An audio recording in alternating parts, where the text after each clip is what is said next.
കേസുള്ള വിദ്യാർത്ഥികൾക്ക് പ്രവേശന വിലക്കേർപ്പെടുത്തി കേരള സർവകലാശാല സർക്കുലർ. സർവകലാശാലയ്ക്ക് കീഴിലുള്ള എല്ലാ സ്ഥാപനങ്ങൾക്കും സർക്കുലർ അയച്ചു. കേസിൽ പ്രതികളല്ല എന്ന് സത്യവാങ്മൂലം നൽകിയാൽ മാത്രമേ വിദ്യാർത്ഥികൾക്ക് കോളേജുകളിൽ പ്രവേശനം ലഭിക്കൂ.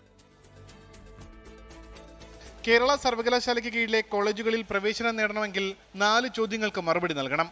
1. പഠിച്ച കോളേജുകളിൽ നിന്ന് ഡീബാർ ചെയ്തിട്ടുണ്ടോ? 2. ക്രിമിനൽ കേസുകളിൽ പ്രതികളാണോ? 3. സ്ത്രീകൾക്കെതിരെയുള്ള അതിക്രമ കേസുകളിലോ ക്രിമിനൽ കേസുകളിലോ ശിക്ഷിക്കപ്പെട്ടിട്ടുണ്ടോ? 4. പരീക്ഷാ ക്രമക്കേടിന് പിടിക്കപ്പെട്ട് ശിക്ഷിക്കപ്പെട്ടിട്ടുണ്ടോ? ഈ 4 കാര്യങ്ങളും ചെയ്തിട്ടില്ല എന്ന് സത്യവാങ്മൂലത്തിൽ അറിയിക്കണം. സത്യവാങ്മൂലം ലംഘിക്കുന്ന വിദ്യാർത്ഥികളുടെ പ്രവേശനം പ്രിൻസിപ്പൽമാർക്ക് റദ്ദാക്കാം. കോളേജ് കൗൺസിലിന് മാത്രമേ പിന്നീട് ഇക്കാര്യത്തിൽ അന്തിമ തീരുമാനമെടുക്കാനാകൂ. കോളേജ് കൗൺസിലും പ്രവേശനം റദ്ദാക്കിയാൽ പരാതിയുമായി സർവകലാശാലയെ സമീപിക്കാം.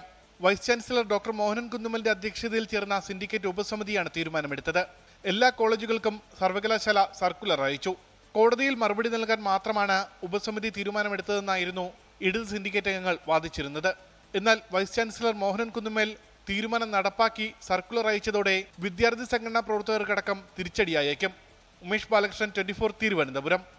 ലോകത്തെവിടെയായാലും ഏത് സമയത്തും 24 വാർത്തകളും ഓഗ്മെന്റഡ് റിയാലിറ്റി പാക്കേജുകളും എക്സ്പ്ലെയിനറുകളും വിശദമായി കാണാൻ ഞങ്ങളുടെ യൂട്യൂബ് ചാനൽ നിങ്ങൾക്ക് സബ്സ്ക്രൈബ് ചെയ്യാം.